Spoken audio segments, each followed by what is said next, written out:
grab hold of your flies.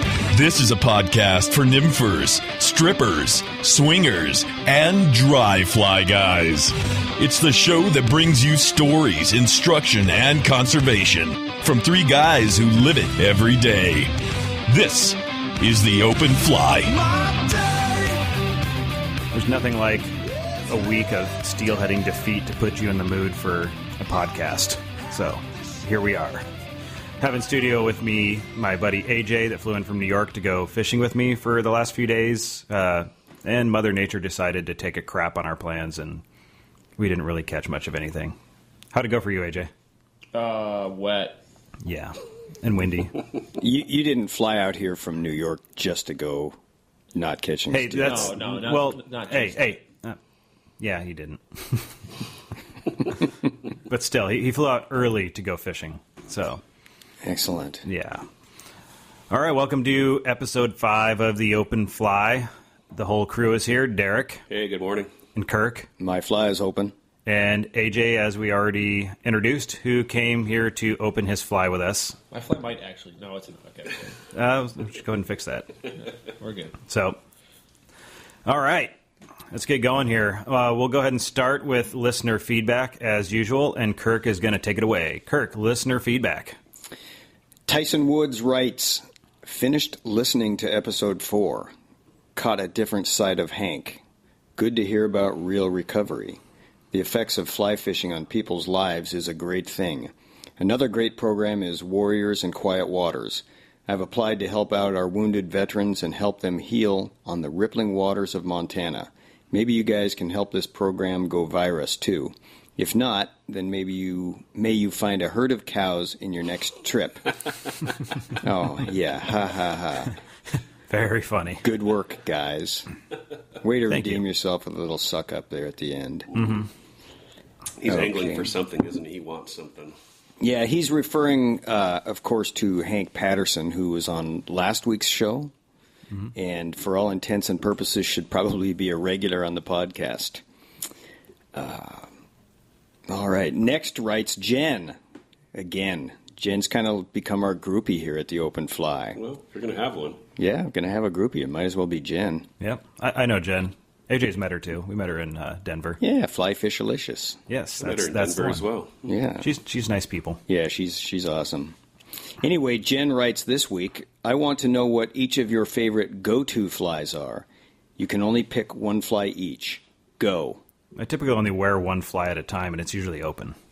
Oh, I get that. But hey, it's all about lowering the standard. So when I do have something funny, it's even funnier. Everything's funnier with beer. Yeah, there's that. That's true. When there's Is that a question she's asking us? yes, I She think is so. asking. Okay, I guess I'll go. Let's see. It's hard for me to have a go-to fly because I don't really have a go-to fishery. I do so much different stuff that Oh, cut the crap, Evan. Just I don't know. I invented a fly that I've caught steelhead on, saltwater fish, trout, all kinds of stuff. It's called the crusty tube sock. excellent. I wore crusty tube socks back in the 70s. That's not right. when you were like 15, when you were like 14, 15. Those are There you go. the ankle-sized ones, though. So there's that. As far as ones that people would know, a black egg-sucking leech, I think, is something that would work anywhere for everything. There you go. Yeah. AJ, why don't you give yours? As an outsider perspective, what's your fly? Well, the hard thing there is that, like Evan was saying, I fish a lot of different water, but if I had to say, I'd probably fish trout the most, so my go-to is a Frenchie tied to the tungsten bead on a jig head. Or on a jig hook. What, a Frenchie, is that a pattern? A Frenchie is a pattern. It's a Describe it. It's a lot like a pheasant tail with a hot collar. Okay. So tie that with a tungsten bead on a jig hook. Nice. Now up for Kirk. Kirk is wearing a new open fly hat. Here, let me hold it up close to the mic so Yeah, you can see. they're very sharp. Nice. Very nice. Well, look at Derek's wearing a very similar hat. Look, here's mine. Those are very nice. Are they going to be made available anytime to the listening public? I believe so. Well, we haven't discussed it amongst the three of us, so I'm not going to make any executive decisions in public here. The people are crying for product giveaways. Yeah, but they are very nice, and anybody would be lucky to have one of these lids on their head. Yeah, well, since we are in the listener feedback segment, for those of you that do send us listener feedback and comments that make the cut for the show, you're put into a weekly raffle for one of these, or a show raffle. Every show will be giving some kind of open fly swag away, hats being among them. So give us something we can work with. Don't just don't say, I want a hat, thank you, bye-bye. Yeah. Be like Jen. Exactly. Do a little sucking up, and whatnot. Shower us with praise. We're low self-esteem. Yeah, exactly. Something that we would want to read over the air is what you're shooting for. And then you, too, can wear an open fly hat. What was your favorite fly, Kirk? Well, I haven't. Thank you for asking, Derek. I hadn't stated it yet. I could be very cliche and say the olive woolly bugger. I see what you did there. I see what happened there. The woolly bugger is a universally effective fly on a wide range of species.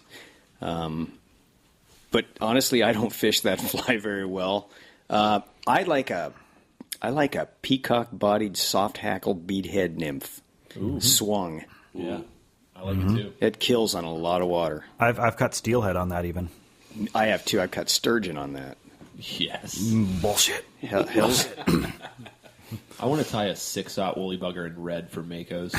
There you go. That'll work. Mm-hmm. My buddy took him on his first steelheading trip ever and walked him in here to the Skycomish River, which isn't known for its outstanding steelhead fishing these days, but walked him into the first run, put him in at the tail out. Like, here, just use this black woolly bugger I've got in my pocket just to learn how to swing a fly. 5 minutes later, he hooked into his first steelhead, and it topped 20 pounds. Bastard. On a woolly bugger. It's always like that up here. Yeah. If you stick a red egg at the front end of a black woolly bugger, what do you have? Egg sucking leech. Yeah.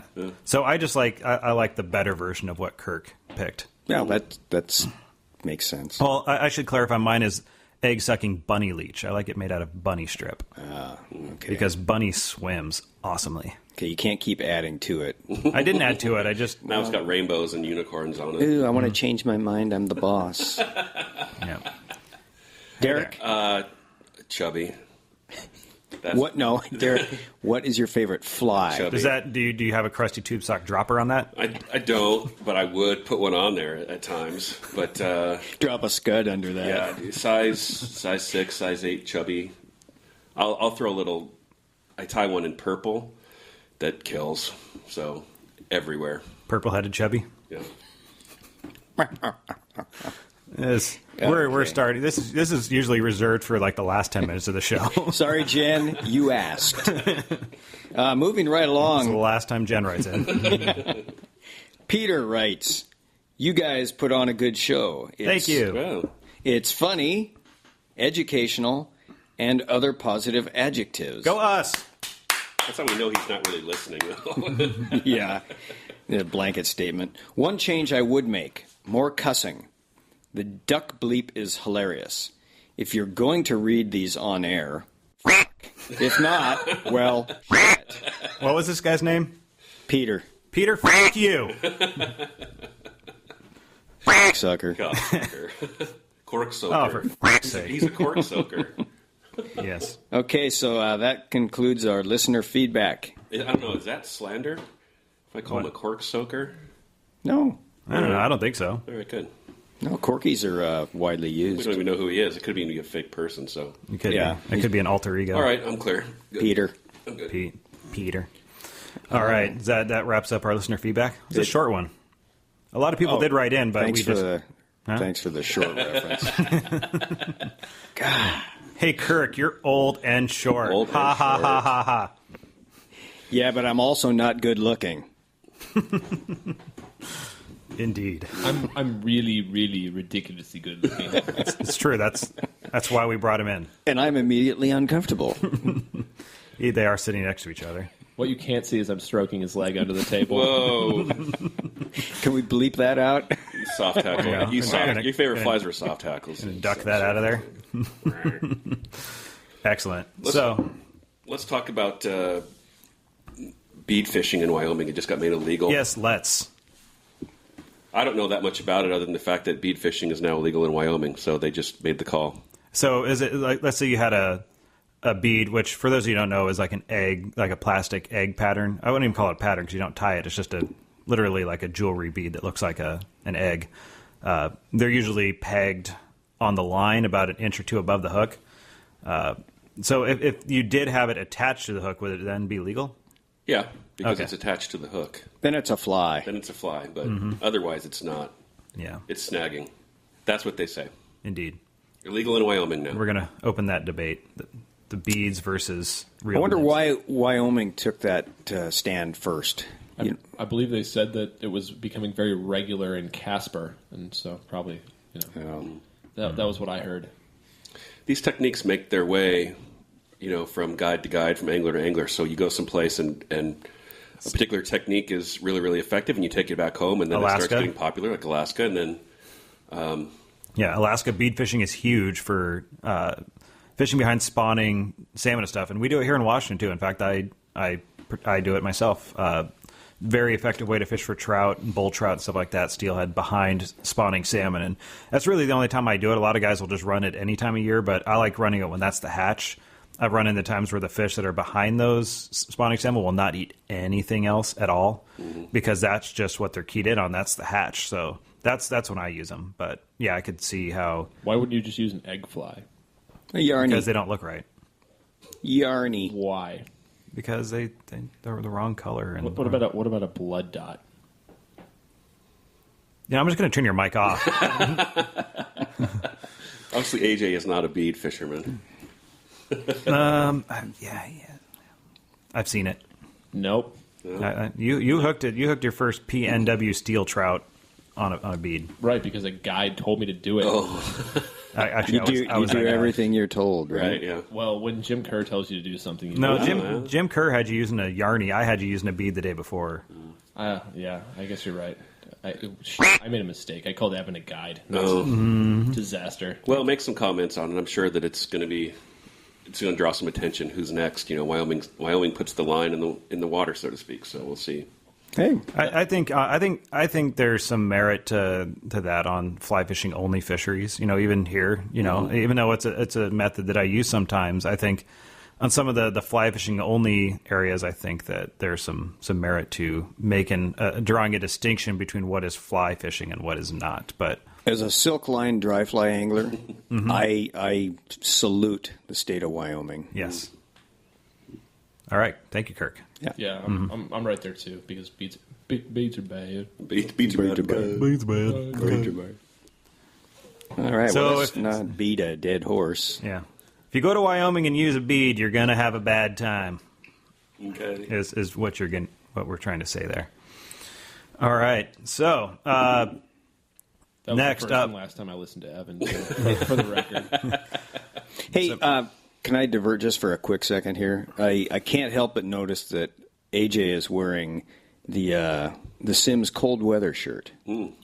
It's very attractive, and I have two of them myself. They are really, really nice shirts. Yeah, they're really great. Like, how'd it work when you fell in the Skagit the other day? well, as Evan saw, I just wrung out all my clothes, put my waders back on, and insisted on continuing to fish. And for the sake of entertainment, why don't we tell everybody a little bit about what happened there? Oh, okay. So anyway, so we were fishing, and Indeed. I hooked a bull trout. First one ever. In about, well, not the first one hooked, but definitely the first one that was going to come to the boat.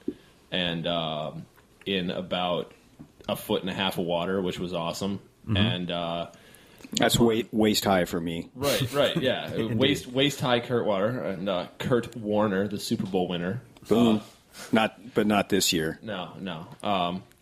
So anyway, so I fought the fish to the boat, and then I believe that Had I decided to net it myself, or did I hand the net to No, you? I netted it for you, and you decided that you wanted to document your first bull trout. So I had a GoPro in one hand, the net in the other hand, And an And, SLR. and the rod in your mouth, right? I think I And might the have said SLR around your neck. that. Yeah, and I decided that I was going to Step out of the boat, a high-sided drift boat, my very high-sided Right. aluminum drift boat. right into moving water on a bum ankle, and it didn't play out. And the GoPro captured a sweet splash. That's awesome. So he went in, basically did a big side flop Yeah, into the Skagit River and filled his waders up. Luckily, with my shoulders facing upstream, so that water pumped down my waders. Didn't drop the fish, didn't drop the cameras, didn't drop the rod out of his mouth. Yeah.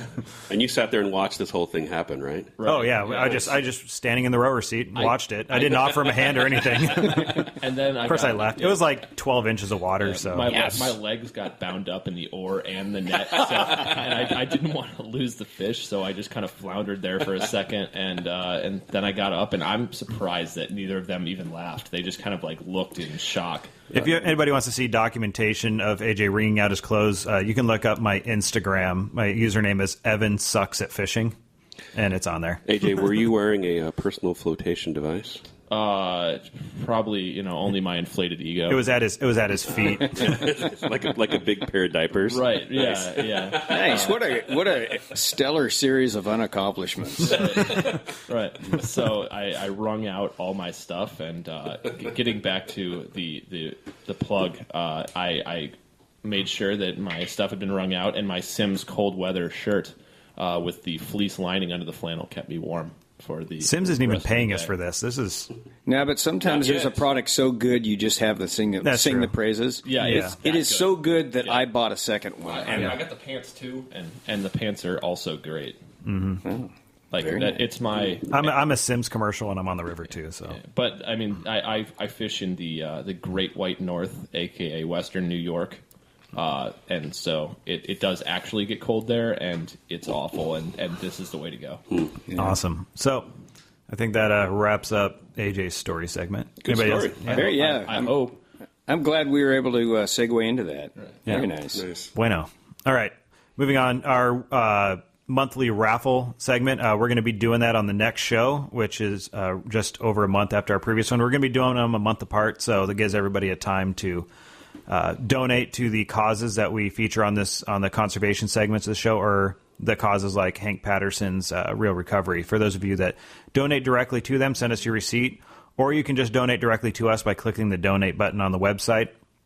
And that'll sign you up for a monthly subscription where you donate to us once a month automatically, and that keeps us running because the hosting and everything else that goes into this is not cheap. So Chump change helps. it absolutely does.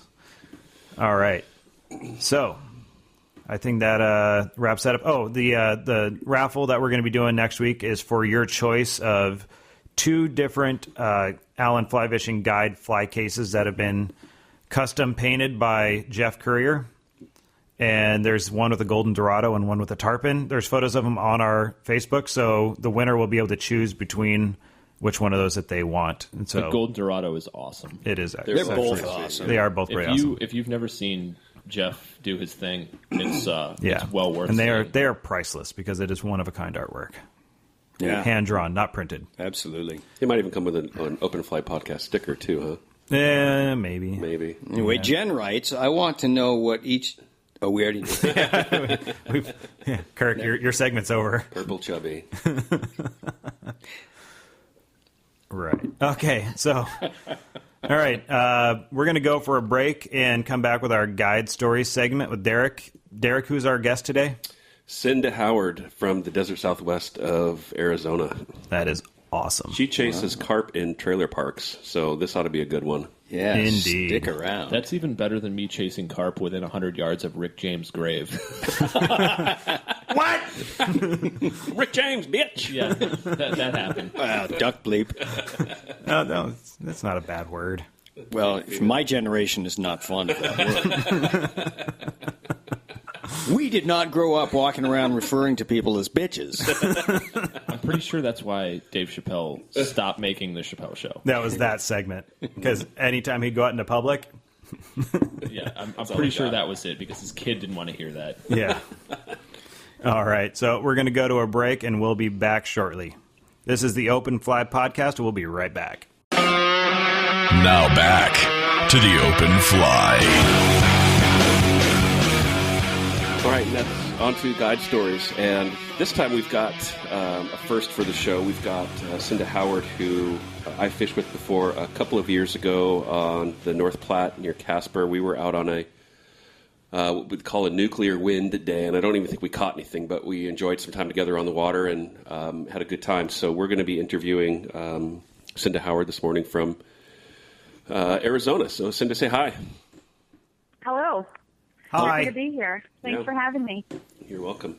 So just tell us a little bit, firstly, about your guiding. And, when people think of Arizona, the first thing that comes to mind is probably not pristine trout environment. So tell us about the unique opportunities you have there from a guiding perspective as well as just from an angling perspective. Well, I like to say it's a very well-kept secret, and from a guiding perspective, it's too well-kept secret. We have fishing, you can fly fish all year round here, which is the great thing about Arizona because you can fish in the winter. We don't have all the problems that, other places have with snow and ice and that sort of thing. And you can fish for trout, bass, carp, anything really any time of the year. We have elevations up to 10,000 feet, so we have high mountain streams with a lot of different species of wild trout. And I think the majority of people that I talk to really want to go after trout, with a few exceptions. I actually had some customers from Spokane that I fished with this past summer, and they caught the largest rainbow trout they'd ever caught, and that was here in Arizona. So, again, we have some stuff that really most people never think about with Arizona. You're poaching our Washington customers? Well, they said they were Washington customers, and not only was it the largest rainbow, they caught it on a dry fly. Oh, very good. Very nice. Mm-hmm. So anyway, having said all that, it's just we have some great stuff, some beautiful terrain. It's not all desert like everyone pictures. We have the largest ponderosa pine forest in the United States is here in Arizona, so it's very diverse. Yeah. So you mentioned just a couple of different species there. So you not only guide for the common carp, I guess you would say, and you can fill me in on that, but also Apache trout, right? Yes. Okay. Apaches are only in Arizona. We're lucky that we have a good wild strain of Apache trout, which hasn't always been that way. At one point they were near extinction. And now we're at a place where they've almost completely come to near recovery. How so? What groups have been involved in the recovery of the Apache trout? Well, it was interesting. We have an example of, and I know it's not that way in all states, but we have an example of where the White Mountain Apache tribe was very active in this recovery, and because they have areas that they consider sacred that are closed to the public, they were able to have all the strains of the Apache trout available, of fish that were still wild from the beginning of time. So because of that, they were able to get all the strains. They actually are the ones that produce the eggs in the hatchery. And so they were able to take different portions of streams where they determined that these fish were at one time native and put some barriers up. And it was the White Mountain Apache tribe, Arizona Game and Fish, Forest Service, Fish and Wildlife, along with, help from like Trout Unlimited groups and some local fly fishing clubs in Arizona that all got together and helped with this huge project. Oh, very nice. So you're also known for a little bit less traditional targets on the fly rod, which is carp. And over the years, you've become synonymous with catching big carp out of what I would call trailer park canals. Is that a pretty true representation? trailer park canals. Well, if we're talking about carp, we might as well get it go as dirty as we can, right? So tell us about guiding and fishing for carp there in Arizona. Well, we have the same thing a lot of places have, some urban settings, some urban ponds and lakes. The good thing about carp is they're almost everywhere, good or bad things to some people. Yeah, define good. Exactly. But, we do have a canal system, which the canal system is used strictly to deliver water from our lakes to the end user. And so we have these canals, and they have carp in them, whether they be grass carp or koi or common carp, that really just keep the canals clean, and that's what they're there for. And so we have the ability, they're all over the valley. I literally could be to a canal that's, a quarter of a mile from me, and there's carp all through it. And, the great thing about carp is it's sight fishing. And so it takes skill. And I think that's why a lot of guides are getting into carp fishing, because it's, you very rarely catch a carp by accident. And that's because, you see a fish, you make a cast, you watch it eat. There's not much of a target smaller than a fish's mouth. And so, it's hunting. You're hunting with a fly rod, and that's what makes it fun, and you can do it just about anywhere. Here. So if I were to close my eyes and put on a pair of flats booties and a long brimmed hat and a sun shirt, I could picture myself in Belize. In a Speedo? In a Speedo? The main difference between at least carp fishing here and bone fishing in Belize is it's shorter cast. So not only do you have to be accurate, you have to be accurate in the 20 to 30-foot range, which no one ever practices casting short. Kirk does. Casting. Yeah. Kirk does quite a bit. Oh, yeah. Kirk does all things short. He's a master at the 20-foot cast. Is that on purpose? He doesn't impose any limitations on himself except for what he does. Wow. Changing subjects for a minute, Cinda. You probably don't remember this, but it was one of the pinnacles of my my career. I met you down in the Scottsdale Orvis store a couple of years ago. You don't sound like an Arizona native to me. Is there a hint of an accent? I do have an accent. I'm from the Dallas area. Okay, so how did you make your way from Dallas to Arizona, or was there a hop in between, and did it involve any sort of fly fishing along the way? It involved no fly fishing. When I was younger, and I get the question all the time is, how did you end up fly fishing? And I'm a little sister to two older brothers who love to fish, and I used to beg them to take me fishing. And they took up fly fishing, but they wouldn't teach me because I was the little sister, and it wasn't cool to take the little sister fly fishing. And so I moved to Arizona in 1996, and when I got here, I was determined that I was going to learn to fly fish. And I did. And people think, why Arizona? But we have a lot of fly fishing here in Arizona. And when it turned out that I was working for the Orvis Company and had a career in fly fishing, my brothers said, what happened? How could we have let this happen? They failed you.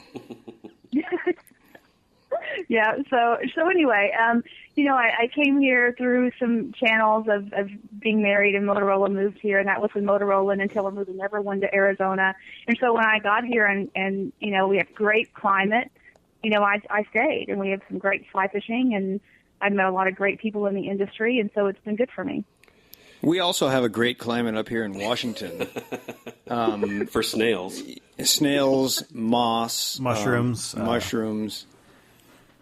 A lot of people from Washington go to Arizona either for vacations or as the retired set that goes down there to winter over. And I was down there. I've been to Arizona a couple times, and admittedly, when I'm in the Phoenix area, the last thing I think about is fly fishing when I look out over the desert. So it's pretty interesting to hear your perspective that in the middle of an arid, hot part of the country, there's actually some pretty good fishing to be had.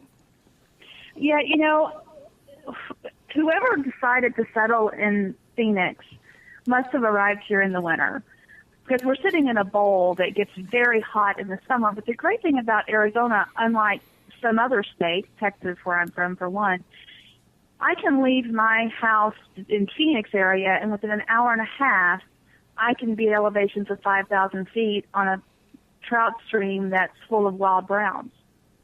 And that's what sets Arizona apart from some other places in fly fishing is any direction I go, I'm going up in elevation.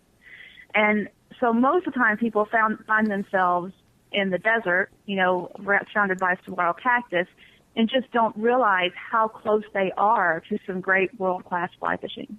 I think it's kind of similar to here in Washington. Everybody thinks of the rainforest and the sogginess and the moss, but you just go up and over the mountains here, you drop into ponderosa pine forest, and then you're in a desert that looks remarkably similar to a lot of Arizona, and those streams over there are a lot more fertile, and the fish tend to not go out to the ocean as much over there and will hang out, and you have trout populations. So I think that Arizona and Washington are similar in that regard, where they have contrast that you wouldn't really expect. And it's amazing that hasn't gotten out to the public. About Arizona? About Arizona, even about what you're saying about Washington. Yeah. I talk to people about, because I grew up out in that part of the state, out in the desert, and when I tell people, that's where I grew up, and I say out in the desert section of Washington State, and they're like, the what? like you mean like it rains like 10 feet a year instead of 12? Like, I actually know it rains very, very little, if at all, except for like a little bit in the winter, and it's straight up, it's legitimate high desert out there. Well, there goes Central Washington. Yep, hot spotter. That's fine. I don't live there anymore. I don't care. Moses Lake is now the new Palm Springs of Washington. Good. No, Yakima is the Palm Yakima. Springs It's the of new. Washington. I said the new Palm Springs. Okay. Cinda, have you been up to Washington to do a wee bit of angling in our waters? Washington. Unfortunately, I have not, though.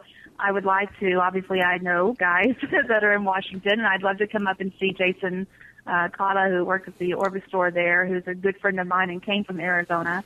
So I need to make my way up there, and would certainly love to do it, but it's one of those things where there's so many places to fish, but not enough time to do it.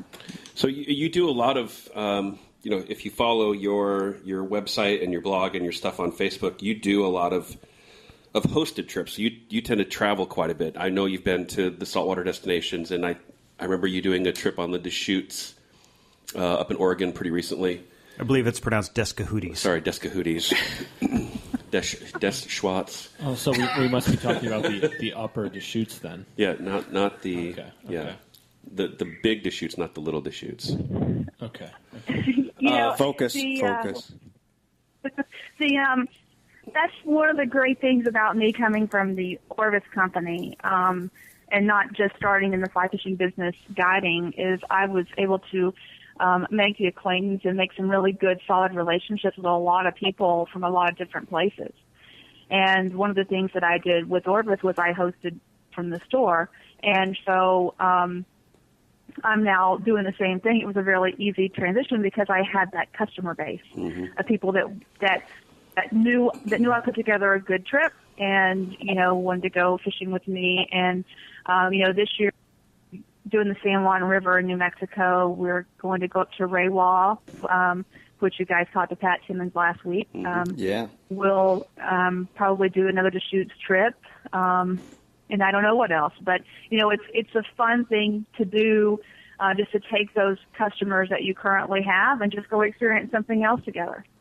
Have you found at all that your role as as an ambassador for the sport, as a guide, or working for Orvis, have you found that being a female in fly fishing has presented you any sort of specific challenges?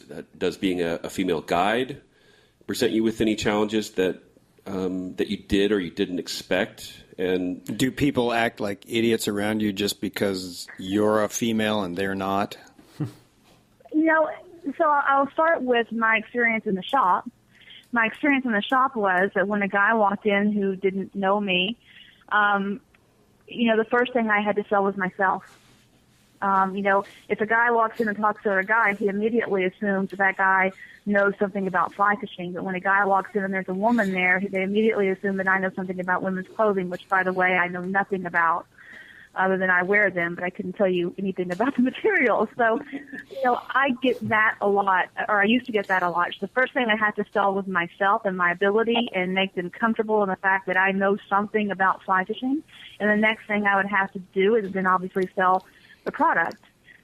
Transfer that to a guide situation, and it actually isn't near as challenging because what I figure that happens is when someone finds me, they've either been referred to me or they found my website, and they already know that I'm a woman. And if they take the step to call or email me to set up a guide trip, they're already comfortable with the fact that I'm a woman.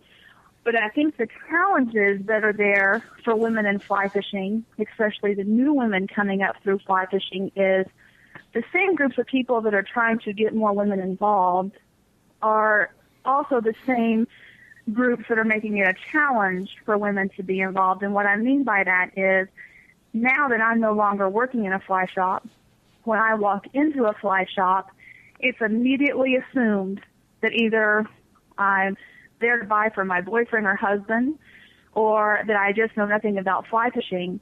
And it's really unfortunate that we are treated that way. And I had a pretty bad experience in a shop in Las Vegas a couple of months ago when... What shop? What shop are you in? It's okay. They're probably not listening. No, well, it was a Bass Pro Shop in Las Vegas. Which is a big box store. Big box store. When I walk in because I'm looking for some bunny strips that I couldn't find at home, and I thought, I'm going to give it a shot and see if they have them here. And the guy walks up to me and, immediately asks me if I'm buying fly tying materials for some sort of craft.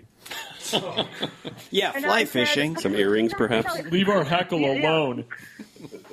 It's my craft of tying flies. So, and I said, I'm going to tie some bunny leeches. And he immediately starts telling me what you can use bunny leeches for and where you can fish bunny leeches and how you tie bunny leeches. And, every time I tried to interject and say something, I was just talked over and belittled. And I never even got to the point that I knew anything about fly fishing. I just got pissed off, turned around and walked out and didn't buy a thing. Mm.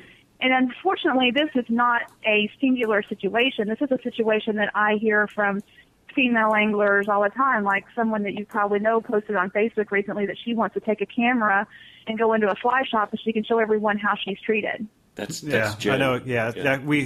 She's a listener of the show and sends us emails. Jen writes. She's one of our biggest fans. I think we called her our first groupie. Yeah, she's awesome. So I guess it's just a good example, and it's all the industry that's really wanting to get women involved, and it's the industry that's going to keep women from getting involved, and so we have to figure out how to treat women as just another person who likes to fly fish and an equal, not someone that you should go, oh, look how cute it is. Look at that woman fly fishing. Isn't that so sweet? Why does no one ever say that about me on the river?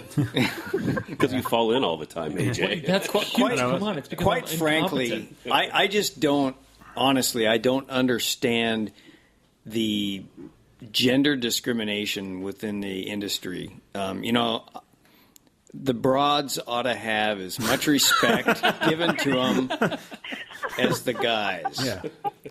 They can fish just like a man. Yeah, And especially since this sport does not require any strength. The only thing it requires is that I can, move my arm in the right way to make a cast, and then I can stand upright in moving water. That's really that's questionable. Well, we have one guy in the studio here that has a problem with the upright part, so you're already a step ahead of AJ here. We're equal. We're all equal. I think it's the third time I've ever fallen in, but I'm gonna... Well, no, because we fished the last 3 days. You fell in 2 of them. Yeah, I have a turned ankle, and I've been fishing every day. How about Cinda? How about cigars? Will you smoke a cigar on the river? Sure. Absolutely. See, just like a man. Yeah. Equality. Yeah, exactly. I mean, I know. I won't say that it's a habit. I will say that at one time I was a smoker, and I quit smoking about 11 years ago. Good and to the thing that I started doing to keep myself from smoking cigarettes, because being on the water was one of the times that I really wanted to smoke. And that's because between catching fish, you're kind of bored sometimes. So, you want something to do. So instead of smoking cigarettes, when I really got the strong urge, I would smoke a cigar, which means a few puffs of that, and I'm like, oh, I'm done, There's also that time in the North Platte that we drank that entire bottle of whiskey, but we won't talk about that on the radio. Well, the wind was blowing. I stopped smoking cigars because I always felt like somebody pooped in my mouth when I was done. So, because you're a dirty bead fisherman, Evan. You smoked the wrong cigars, Evan. Apparently. That's funny. I didn't fish any beads yesterday. I smoked that cigar and I was fine. So, Cinda, let me ask you a quick question. I was actually Googling you, trying to find your website, and I was keying in the search terms Cinda Howard Carp Fly Fishing Guide Arizona, and nothing was coming up. What is your website specifically to save us from having to go down those endless Google searches? If you were to type in Cinda Howard or Cinda Howard Fly Fishing or Fly Fishing in Cinda Arizona. with a C. If people want to find you as a fly fishing guide, where do they go? They would go to flyfisharizona.com. Good domain. Oh, that's very Wow. to the point. Yeah. Wow, what'd you pay for that? That's like primo SEO. You know, what's funny is, I think I paid $5 for that domain because I don't understand. Nobody apparently wanted it except for me. Yeah, we couldn't I even. can't get my name. If I tried to get my name, I couldn't get that, but I could get Fly Fish Arizona. Which is Somebody crazy. bought the openfly.com before we got to it. They're not using it, but we can buy it from them for a premium, so we had to get the openflypodcast.com. So. I have a feeling they weren't a podcast. Probably not. About fly fishing. It was that openfly.com. Was that even a fly fishing site? But that could really be interesting. No, and I was Don't afraid to Google go. it. Yeah, don't go to the openfly.com. Do not. Well, go there. flyfisharizona.com, I mean, that's actually perfect. That sums it all up right there. So, And that's one of the struggles for me is that they won't let me have a TripAdvisor account because they want me to tell them exactly where my trips run from. Well, my trips run from almost all over the state. If you want to fish in the Northeast, you want to fish in the North Central, you want to fish in the Valley, I will take you fishing in any of those places. So, for me, if you were to say, Cinda, I'm coming to Arizona, unless you're going to go to Lee's Ferry, and I have some great associates in Lee's Ferry that can take you fishing, but short of that, we could go fishing. So Yeah. I fish a lot of this state, guide a lot of this state. Have you been watching the Olympics, Cinda? I have been watching the Olympics. What do you think about that riffle that's running right through Sochi? I've been watching. What do I think about? I've been watching, and there's a nice little town riffle that goes right through the Olympic Village. I'm thinking that you need to do a hosted trip there. I'll go. So, I'm trying to avoid Russia. yeah. Russia scares me. Porqué. Porqué no No, Russia. So- if you will go and make sure that everything is cool, I'll go with you. I'll bite the bullet. Just Cinda, my brother-in-law owns a second home down in the Anthem area, just north of Phoenix, and he has recently gotten into fly fishing to the point where he knows absolutely nothing, but he has all the equipment. So he looks good on the stream. I would encourage him, because he spends a fair amount of time, particularly this time of year down in the Phoenix area, to contact you. Do you offer instruction when you take your clients out? I think part of what separates me is that is one of the big things that I like. Aside to from focus being on. abroad. Besides being abroad and not really knowing anything about the sport, apparently, because I'm abroad. The thing that separates me is, I'm not a guide that's going to teach you as little as you need to know to catch a fish for the day, though I am going to teach you what you need to know to catch a fish for a day. My goal is that when you leave the day, that you feel like you're a better angler and that you feel like your goals were met, and whether it be a better casting or better reading the water or better nymphing or whatever it is we're fishing. Especially when I take local anglers, I am fully aware that a local angler hires me because he or she wants to be a better local angler. So my goal for that person would be to teach them so they have the ability to go out and catch a fish, whether they're with me or without me. Wow. Yeah, that sounds like a bald-faced lie. That's outrageous. Your job as a guide is to take your guide fees and get them out as quickly as you can, and hope they never come back. I want a grip and grin with a trophy goldfish. So our guide stories last week was Hank Patterson, and I think he would very much disagree with your. Well, I'm sure he would disagree with everything. Yeah, that I said. just take your client into the crap stretch of water. You don't want to blow the good water on a client. It's just not worth it. Well, I think he also said the reason you want to get your wife or girlfriend into fly fishing is because they are going to bring food. Right. So you've been listening to listening to the show then. I make fantastic lunches. That is true. Oh, that is. Quick question about the nature of your guided trips. Are there any waters in Arizona that you do float trips with, or is it all walk and wade? Everything is walk and wade. Unfortunately, I don't have any waters that I could float. I've heard you could float Lake Havasu. You could float Havasu. They do a lot of motorized boats and stuff on Lee's Ferry, but I don't guide on this area. That's quite a ways away from me. But everything that I fish will be walk and wade, which can present its own challenges. You have to be able to walk and wade to a trip with me. If you have, if you need or want to go sit in a drift boat all day, this would not be the fishing for you. But the cool thing that we're going to do is we're going to hunt some fish, whether it be wild fish, sock fish, whatever it is we decide to do, lakes or streams.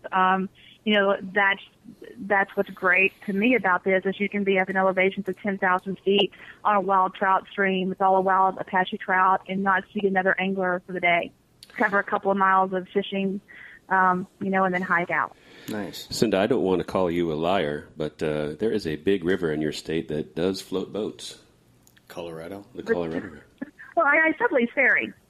Oh, you did say Lee's Ferry. Yeah, I should pay attention. I'm sorry. That would be the Colorado River. I'm sorry, I should have been a little bit more clear. But I don't guide on the Colorado River, so we shouldn't really talk about well, that. there's no carp there, right? You don't do float trips through the Grand Canyon? Then testifying. Just take a clackacraft through that? That's a good time. One day Grand Canyon trips. Just hold on. So this is... I happen to know Derek might have a boat that would make it. Yes, you're exactly right. So Stream does Tech Kirk. boats. So does Kirk. I'm intrigued. I generally don't accept many offers to go to Arizona on vacation just because I'm opposed to golf.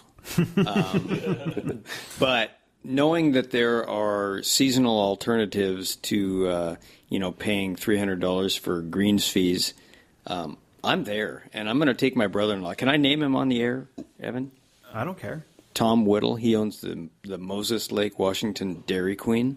Oh, yeah. Yeah, so my mom lives like a block from that. Yeah, well, she's probably a frequent flyer. Probably. Tom, get your ass down to fly fish for carp in the canals with CindaHoward.com. And we'll Don't book. go to CindaHoward.com. I don't know what'll come up. We're going to book us a trip. Flyfisharizona.com. Thank you, AJ. FlyFishArizona.com. All right. Okay, we're all over it. Well, you know what? I would love to have you guys, and I think that you would just be amazed by all the great fishing that we have here. And besides carp, you also should think about doing a trout trip just so you can see how diverse our land is, how diverse our fishing is, and everything that we have to offer. What's the water temp like? Would I be comfortable swimming there? If you come in the winter, when we caught fish, we're never going to be in the water. No. I mean, I won't in. intentionally be in the water, but I might. He'll be end in up the water. Yeah. And depending on how the day goes, I might push you in the water. Okay, yeah, that's fair. That's fair. Will he be comfortable? Will I be comfortable though? Can I wring out my clothes and be comfortable soaking the rest of the day? If we're carp fishing, I think you'll be okay. When we make the day up for the trout, I would suggest if it's during the winter that you probably try your best not to get wet. Oh, I do, but it just happens. Yeah. So are you based in the Phoenix area or? In the in the winter, I am based in the Phoenix area. This last summer, I spent most of the time up in the White Mountain area. The town is Greer, and so I try to locate myself wherever the best fishing is for the time of the year. Okay. Is that near Sedona, Flagstaff, or?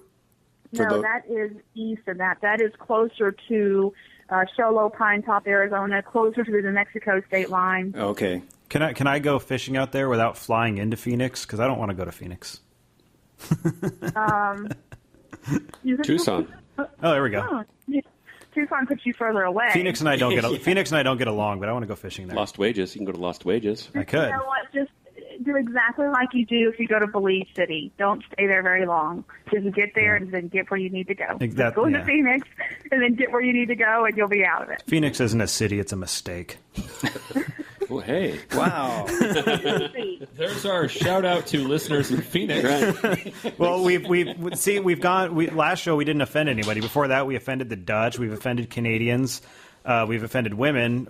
I mean, we just we need to keep that tally going. Now you're offending women and Phoenicians. Phoenicians? Is that like ancient Egyptians? Yeah, I was or like, something? yeah. No. They're farther east than Egypt. Yeah, that's more East Mediterranean and north. But that would be my PhD. As long as it's not the Dutch, because they're far more violent than Phoenicians. I mean, Right. Cinda, I hope you have nowhere else you have to be, because this is a complete waste of your time at this point. Cinda, great guide stories. I really do appreciate you coming on, and I do look back on that trip, down the North Platte on the Casper. We got out there at Government Bridge, and it was easily 50-mile-an-hour winds, and there was some guide boats there. And when you first started the story, it was like 30-mile-an-hour winds. Now it's 50. It was probably 70 at the minimum. Yeah, 70. at least 80. I hered whole bottle of whiskey, so whatever the winds were, Carry on with your story. Well, we got out there at the takeout, and if you remember, there was maybe 3 or 4 guide boats there, and everyone stepped out of their boats with their fly rods in their hands, pointing straight north. And you and I just kind of looked at each other like, "Let's get the hell out of here." Lightning. Did you guys slay any hogs that day? No. And the big thing that I remember about that trip, Kirk or Derek, was that you were rowing your ass off. I've never seen anyone row so hard to try and keep a boat straight in the wind. I mean, it was a pretty Good job, Derek. insane time. Hey. I still don't have an ass after that trip. It was tough. It was Tough. All right, should we let Cinda... I felt bad for you as I was casting. As I was sitting there fishing the whole time, I felt really bad with you on those oars. Well, I felt really bad that I didn't get you into fish, given the award I got later that day. So. Oh, what award was that, Derek? We haven't discussed that before. What award? Oh, I can't remember. Orvis endorsed Fly Fishing ago. Guide of the Year for 2011. Nice. Good job. Did you know ahead of time, Cinda? I'm sorry? Did you know ahead of time? You were going to be the... Yeah, no. Yeah. Derek, put your bag of dog treats Derek's away. over here like... I'm eating snacks. It's a long show. Jeez. Well, that award was well deserved. Oh, well, thank you. It doesn't go lightly, and so just so your listeners know, a lot of people probably have no idea that comes from customers saying great things about you. It's not because someone just decided that Derek needed to get an award for being a great guy. It's a sweet belt buckle. Derek got an award because he has great customer service skills and his customers love him. Well, blah blah blah. But this isn't about Derek. This is about you, Cinda. Yeah. And thanks for taking time out of your busy day. Yeah. Thank you. It was great. I hope that we get to fish together sometime soon, and it sounds like we have a trip planned down there. Kirk's paying for it, so I'm in. Yeah. Awesome. We'll load up the open fly private jet. And bring turns something. out I'm in too. Nice. Perfect. We couldn't even tell. I cannot wait. There's going to be some great pictures and some more guide stories, I'm sure. Right on. Hey. We'll bring cigars. Hey, my favorite. I'll bring my swim trunks. Noodling right. for carp in the canals of Phoenix. .com. Next. Yeah, .com. That is a smell that's hard to get rid of.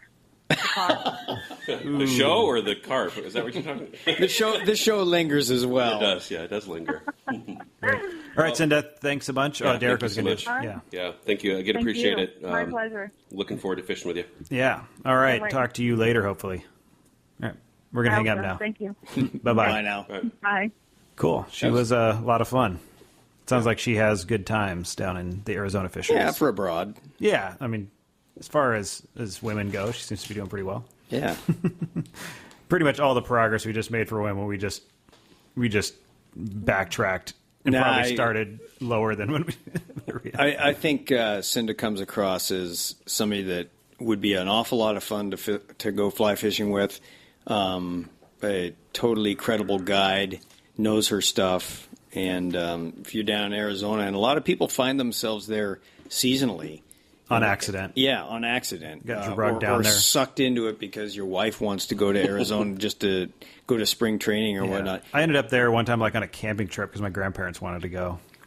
And it was like, this looks exactly like Eastern Washington. Why did we come here? You didn't fish with Cinda while you were done. No, and that's what I'm saying. That's the one thing that could change my Arizona perception. I would fish trailer parks for carp. And Absolutely. Hell to the yes. Yeah, Yep. absolutely. No. That might turn me into a carp fisherman just Yeah. once. No, carp. I'll pay for that that's where it's trip. at. That trip. I want to noodle a carp. That sounds awesome. Yes. Their mouth's really small though. You can't do the whole fist. It's just like Then I'm out. You can't then I'm fist out. them? Then I'm totally out. It's half the shocker. What do you throw at a carp? I mean, they're an algae Glow bug. eater. Glow bug. Remember we talked to Greg about Yeah, that. glow bugs kill it. Or if you're a little more purist, you can throw stone flies, little bugger. No. Only if they're like double beads. They gotta get down fast and then don't move them. And when the carp gets close, one twitch. Derek is taking note. Hoover. One twitch. They suck the bits in. Quack. Or Great.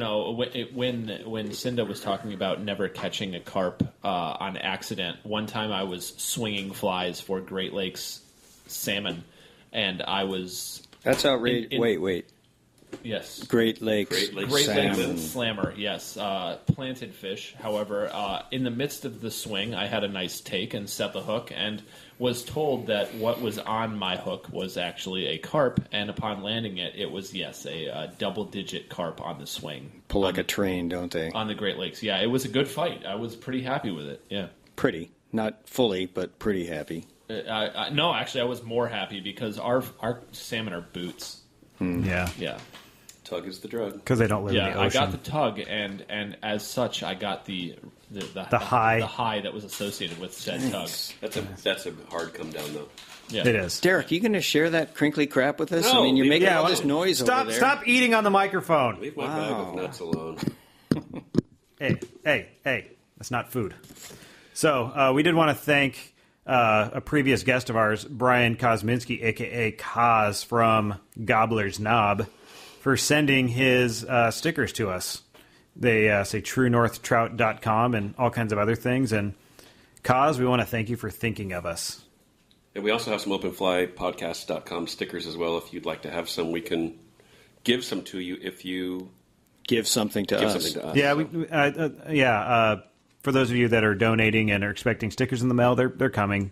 I do a batch like every 2 weeks, so if you haven't got yours right away, it's because I'm not lazy, I'm pragmatic. I'm waiting for that right moment to do it. Opportunist. Yes. Pragmatic. Yeah. All right. I think we're good to go to break. Next up, we have our conservation segment with Hans Figi from the Madison River Foundation. And anything else from you guys? Nope. All right. We're going to go to break, and we'll be right back. Wait. Wait. No, nothing. Oh, okay. Okay. All right.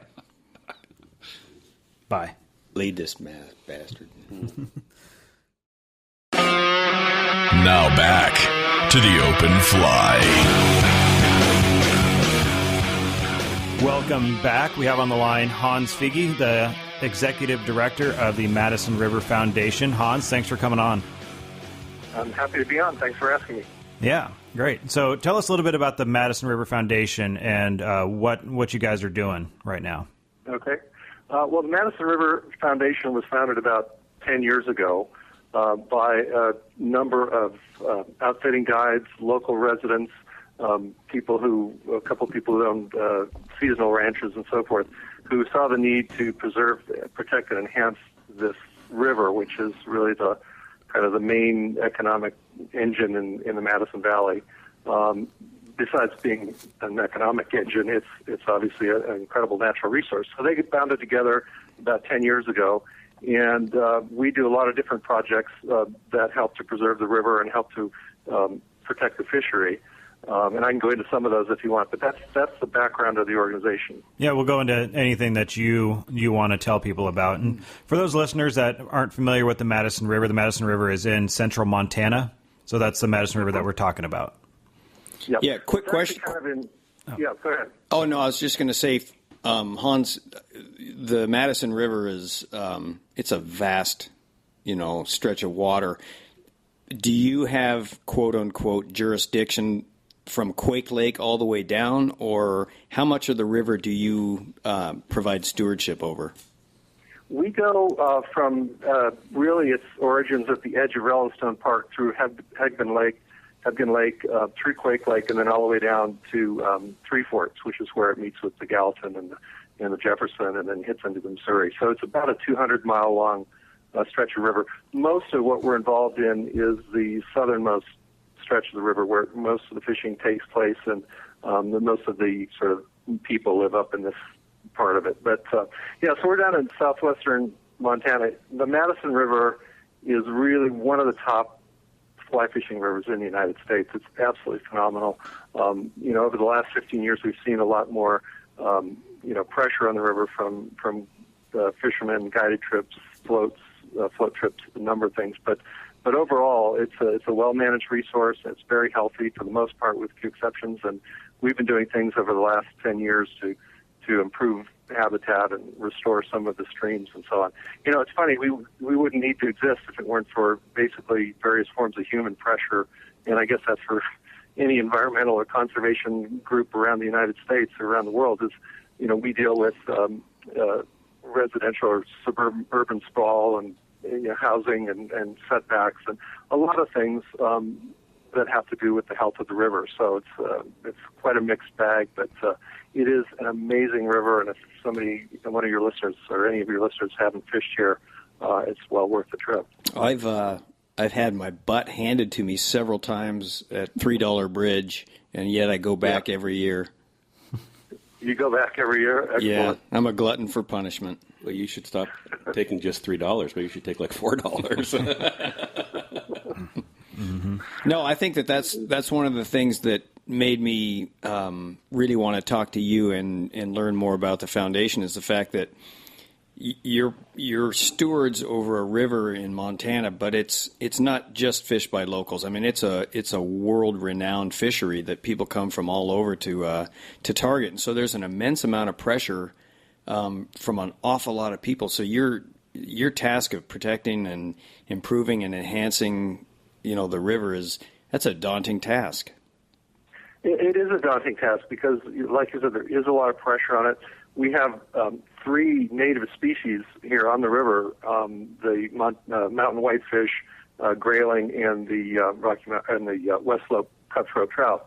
And we've been dealing with ways to monitor those, reestablish some of those, and really get some of the native fish who've been struggling a bit with the introduction of other species of trout to survive and come back strong. So that's just one of the things that we do.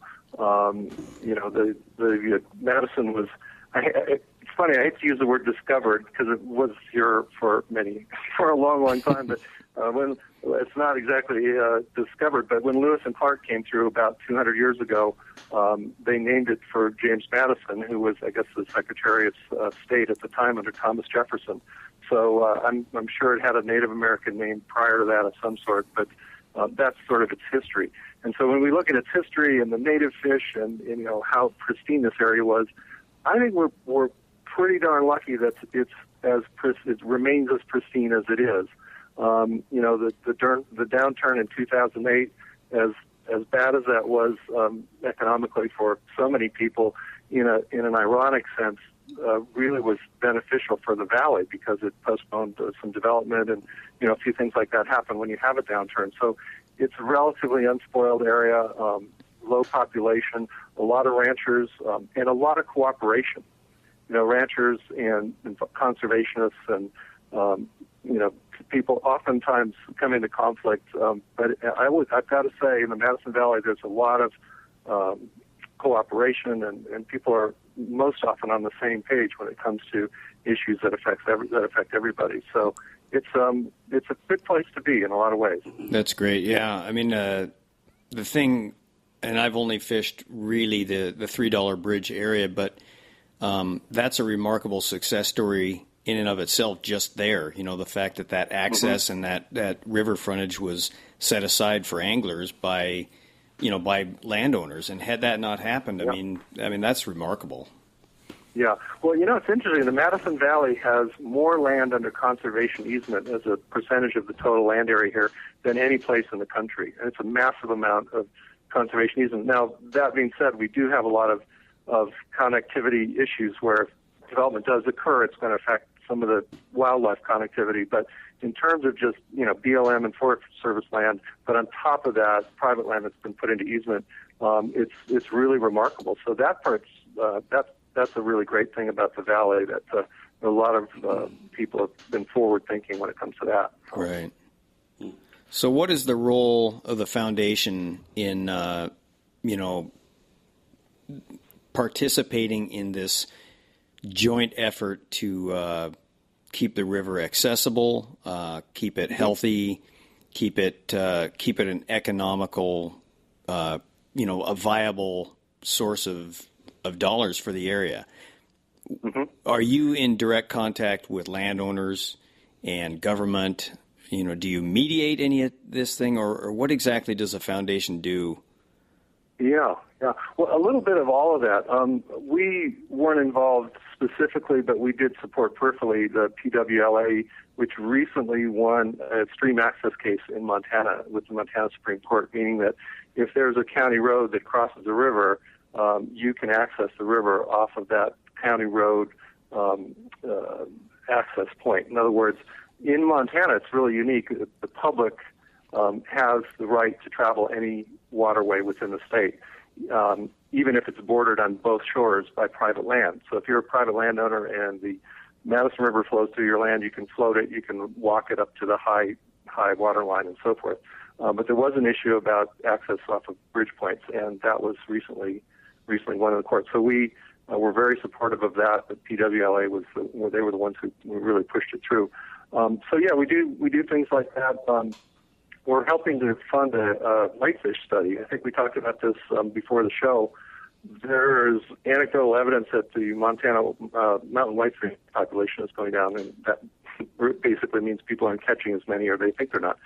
So we're working with Montana State University fish biologists, and by the way, these people are amazing. What they know about fish would blow you away, and they actually do operations on fish, stick in transceivers, and then stitch the fish back up. I mean, it's like an operating room. But at any rate, we're helping to monitor the whitefish population, looking at their migration up and down the river. It's mind-boggling. Some of these individual fish will travel 20 miles up and down the river and looking at where they spawn. So it's a really in-depth 3-year study to see what is going on with whitefish and what can be done to help them thrive. Similar thing, we're looking at the grayling. We work with the BLM and the FWP. These are all acronyms that I had to learn. Kind of a pain. But there are a lot of them. And the grayling, it's another fish they're thinking about giving it sort of threatened or protected status, which has other implications. So we weigh in on all these issues as they come up. But I think our greatest accomplishment is that we listen to people, and not everybody's always on the same side of an issue, and there are a lot of nuances to issues that I'm just beginning to understand. But we get involved in a lot of things and try and do the best things we can for the long-term health of the river. We're all just kind of passing through, and the river's, we're stewards of the river. Right. Yeah, that's another long answer. Is this making your show really boring? No. This is exactly what this segment's about. Yeah, no, okay. This is great. So let's divert to a real quick personal level. How did you come to be the executive director of the Madison River Foundation? Okay. My family and I lived in Montana, in Bozeman, 15 years ago.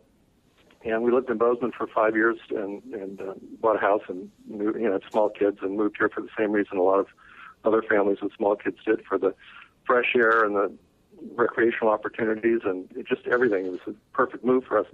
But we have spent the last 9 years in Switzerland and in England, where I worked as a fundraising and alumni director for a couple of prominent international schools overseas. And at one point, I grew up in the Midwest. I grew up in Wisconsin, and we don't get a lot of football games, American football games in Europe or in England. The Packers were playing in a playoff game, and I made my 2 kids who were 13 and 14 at the time sit down and watch. They weren't too happy about it, but I said, "You're going to watch this. The Packers are in the playoffs." And it was I remember they were on the 30-yard line, and it was 4th and 1. And I turned to my 13-year-old and I said, "Do you think they should go for it or try for a field goal?" And he looked at me, and said, "What are you talking about? What do you mean?" And that was when I realized that we had to get our butts back to Montana because they were going to be totally out of the loop in terms of being American kids that had been gone a long time. So started to look around for things back in Montana, and this opportunity was brought up to me by a friend of mine, and basically I just jumped through all the hoops to apply. I think it's interesting because I think a lot of fish biologists, people with sort of scientific backgrounds were interested in it and so forth. But really what the organization wants to do after 10 years of leadership by Richard Lessner, who did a great job in sort of bringing things to the next level and making it financially self-sufficient and boosting the members from 60 to now we have over 600 members from all over the country, is to really help take it to the next level. And so my background in stewardship, in development, in fundraising, in public outreach, and so on was I think really helpful. Besides the fact that I worked with an organization for 3 years in Bozeman called the Greater Yellowstone Coalition. So I'd spent a lot of time in the Ennis area and the Madison Valley working for GYC. GYC covers, the whole Greater Yellowstone ecosystem. And I already knew, dozens of people who I started working with 3 weeks ago. So we kind of picked up where we left off in that way. So we're thrilled to be back. Ennis is a great town. It reminds me a little bit of where I grew up, except for the rodeo. We didn't have rodeos in Wisconsin. We had a lot of cows. We can't bring up the subject of cows. Long story. It's a long story, but it's a little bit taboo here in the studios. Kirk's afraid of cows. I can only imagine. I don't want to know. No. So. Okay, so that's pretty neat. You said that the foundation has grown to over 600 members, which is pretty impressive. Obviously, that can't just all be local people. And what we want to impress upon people listening to the show is that, the Madison River attracts people from all over. So it doesn't matter if you live along the banks of the water or even close by. If you fish the river, give back a little. So how can we give to the Madison River Foundation? Well, the best way, you can go to MadisonRiverFoundation.org. It's our website, and it's a simple website that explains our work and offers people the opportunity to contribute or become members if they want to. I've got to say that it's amazing, and this happened when I was at Greater Yellowstone Coalition as well. There'd be people who come out here, maybe it's a once-in-a-lifetime trip, and they're so blown away by the beauty and the pristine nature of this place that they say, even though I live in Cleveland or I live in Miami or I live wherever, I want to be involved in helping to protect the last best place. I mean, that's, Montana's nickname, and I got to say there's a lot to it. Sure. People who, may come back and sometimes they come back every year and they go fish the same place and they drink in the same bars, and they rent their drift boat from the same place, or they use the same guide. And a lot of the guide services, I've got to say, up and down the Madison Valley, and there are a lot of them, have been really supportive in introducing some of their clients to our work and say, we'd love, if you'd like this trip and, you want to see this continue for your kids and your grandchildren, here's an organization that is doing something to keep it the way it is and to, in some cases, make it better. So we've been really blessed with some members who are lifetime members and stewards and, give big money, and then we have people who give $25 a year, and it's all important. Right. And as with any, this for our listeners, as with any time we bring a guest on board, if you do go on and donate or become a member to the Madison River Foundation, send us email proof that you sent money, and we'll enter you into our monthly raffle. So just a little encouragement to get our listeners to take action. I think Derek has a question for you here. Hans, this is Derek. Just a quick question for you about I guess something you've already addressed, but the size of Montana and the issues that you're facing. I drove through there a couple weeks ago on the way back from Bozeman to Missoula. I was taking my daughter out for some campus visits, and we stopped at just below that pass there. I think we were at Pipestone, and I took a photograph across the highway looking south towards Ennis, and it truly personified what Big Sky Country is. And you talk a little bit about how big the place is, but also how some of these issues are very, very localized. What do you think the foundation's biggest role is in making sure that Montana stays big, but yet small enough that you can manage these things at the foundation level versus having to get into lawsuits like what's going on in Utah right now? Well, that's the big question, and it all comes down to population and pressure from human expansion. Seriously, but one of the, I think, best ways to counteract, or keep bad things from happening is through education. I mean, a lot of times people are well-meaning. I remember when I first moved here, I thought, isn't it great? These ranchers, if they do subdivide them, at least they put them in 20-acre plots so that you can put a house and it's got to be on 20 acres. It's none of this little small subdivisions. And what I, of course, came to realize after I became more educated on the topic of ranch subdivision is really what you want to do is put your 5 houses on 1 acre and leave the 190 acres open. So things like that are now seem so basic to me, are what people need to kind of come around to understand. A lot of the ranchers, I've got to say, there's a guy named Todd Graham who's doing work with ranchers right now about rotating their pastures using a movable electric fence that they can take cattle and they just don't beat to death in one area. And we're talking about cows again, sorry. Isn't it? That's Swiss German. That's also AJ. This is the last time we invite you to be in the studio. He's not a regular, and nor is he a professional broadcaster like we are. Not at all. Snuck up on me. I know when I listened to your last broadcast, I went, "These guys are pros. I better keep them." We've got you fooled. That's why I'm just a guest. Got you fooled. Yeah, but the point is that there's a lot of good stuff that's starting to happen, and being gone for 9 years and coming back, it's easier for me to see sort of where the changes are, whether it's the local foods movement and all the funny different little things that are happening on a local level that are people's consciousness seems to be a little bit higher in terms of conservation and things like crop rotation and keeping cattle out of streams and providing other alternate water sources and not beating to death pasture but rotating and so. We're doing also a lot of things like on the lower Odell Creek.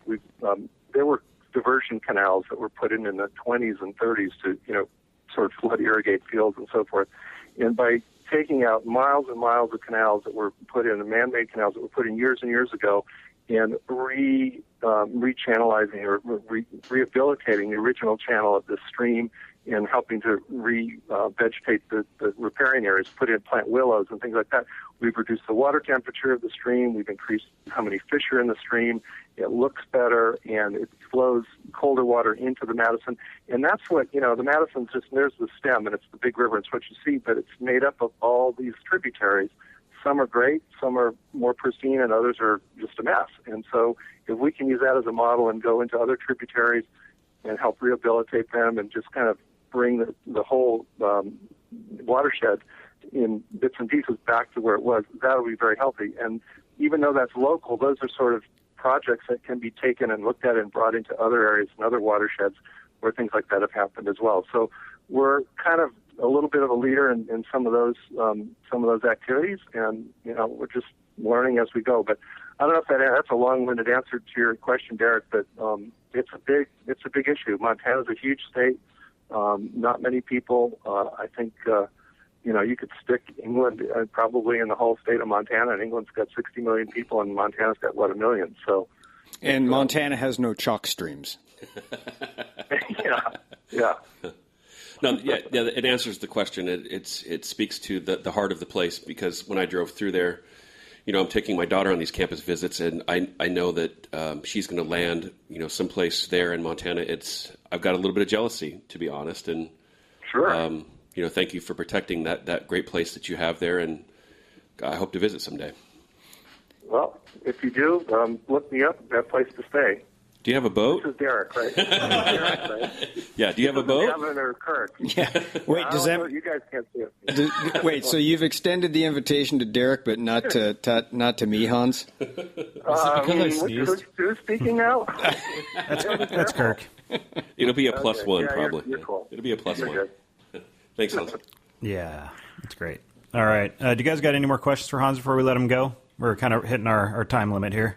Good. And we know that Hans has got an important lunch date with another person that we should talk to in the future. Absolutely. We won't name names, but I think this has been really an eye-opening chat with with somebody who's representing an organization that's intending to protect a river that an awful lot of people have walked in or floated down. I mean, the Madison River is iconic. And if you haven't fished it, you owe it to yourself to do so. It's a 100-mile riffle, as they say, so there's an awful lot of water to fish and an awful lot of water to protect. AJ would love to fall into it one day. Yeah, I'd be a big fan.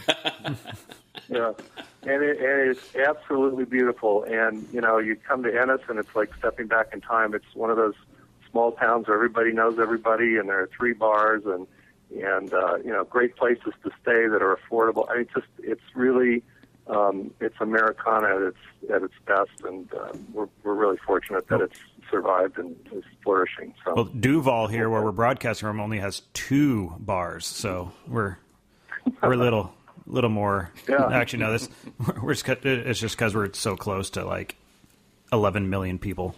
11 million people. But, you know, I feel a little bad talking about how great this place is and promoting it, because, you know, then people are going to want to come here. There is a great bumper sticker that a lot of locals have on their trucks, and it says, Montana sucks, go home and tell your friends. Well, yeah, isn't that ironic? I mean, you rely on outside influence to bolster your economy, but you don't want people to come there and just abuse a resource. I mean, come and enjoy Montana and fish the Madison and give back a little. So and then go home. Absolutely. Then go home. And it is here, and it is here, and there's something really nice about, even if you, like I said, you live in Cleveland or you live in New York City or you live in California or wherever you are, or Washington State, Hi. to know that it's there and know that you can come and it's all yours too. So here it is, and we're trying to keep it in good shape.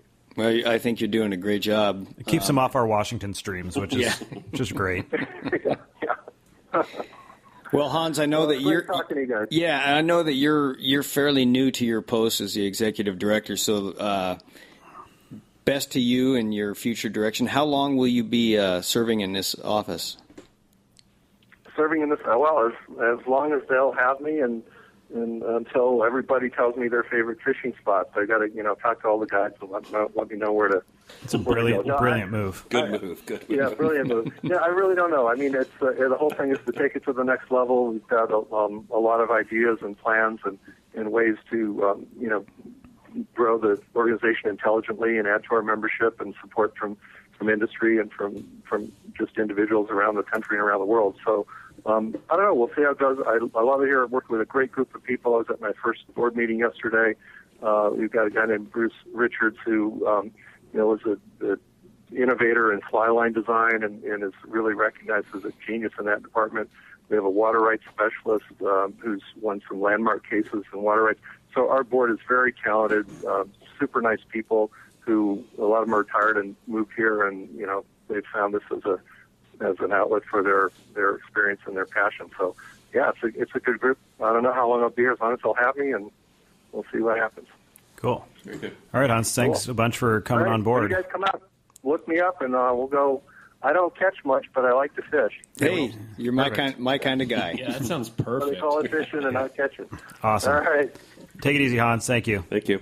Bye-bye. All right. Thanks. So on. All right. Speaking of purple chubbies, makes me want to go there.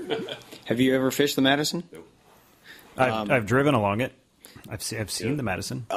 Every time we go to Yellowstone every year, we come back through, you know, along Hebgen Lake, and then the Madison flows between the lakes into Quake Lake, and then we fish the valley below there at $3 Bridges, which is the iconic place to fish the Madison for a lot of people. Yeah. And we always fish it. It's high, dirty, you know, spring runoff. We always catch fish. There's always really nice fish.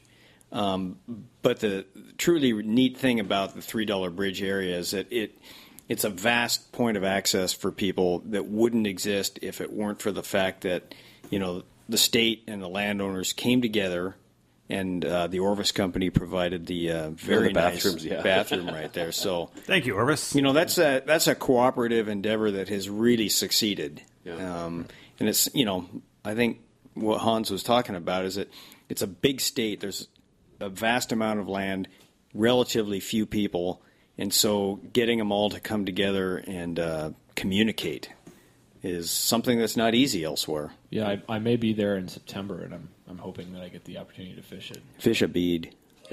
Please, Yeah, please. I'll do that. It's got to be a false spawn. I'll send something. I'll send you all photos. Yeah, hook a grayling. Can I fish a bead, Can I fish a bead dry? Sure, a floating bead. Yeah, I'm gonna do called a that. clink hammer. I'm gonna do that. Cool. Skate the egg. Yeah, I'm gonna skate it. Neat. Okay, Evan, take over. All right, that wraps up this episode. We're not entirely sure when the next episode is going to be. We have a show tentatively scheduled for next week, but we're trying to nail down exactly what's going on. So hopefully that works out. And We have some really good guests probably lined up for that maybe show. yeah, most likely, maybe, awesome, probably good guess that on the show that may or may not happen. Is Hank Patterson going to be back with us? Yes, Yes, Hank Patterson, definitely. Hank Patterson. absolutely, 100%. In studio. Yeah, studio. in studio. We're flying him out here on the Open Fly podcast jet. So, all right, great show, everybody. Some good interviews there, good information, which is rare for us. Can we thank AJ for being in studio today? No. Thank you, AJ. No, that's a mistake. He needs to apologize. What does AJ stand for? I believe it stands for Arthur Jim. Arthur James, but No, I actually, it's Arthur James. But Arthur James. So he works the trade shows with me sometimes, and sometimes they come around. You got to go pick up your name tags, and whenever I go get the name tags, I always make his say Arthur Jim. Arthur Jim. Nice. That's a nice American name. American. Arthur Jim. Arthur Jim. Yeah, Arthur Jim and I have done a lot of fishing together in the last couple of years, rarely successfully. No, I believe it's Evan's fault because I usually fish pretty successfully without him. Yeah, and I fish pretty successfully without you. Ironically, Arthur Jim, when I've gone fishing with Evan, I fail horribly. Yeah, Yet on my own, I'm very accomplished. Yeah, and that seems to be a continued thing. Yeah, what do we have?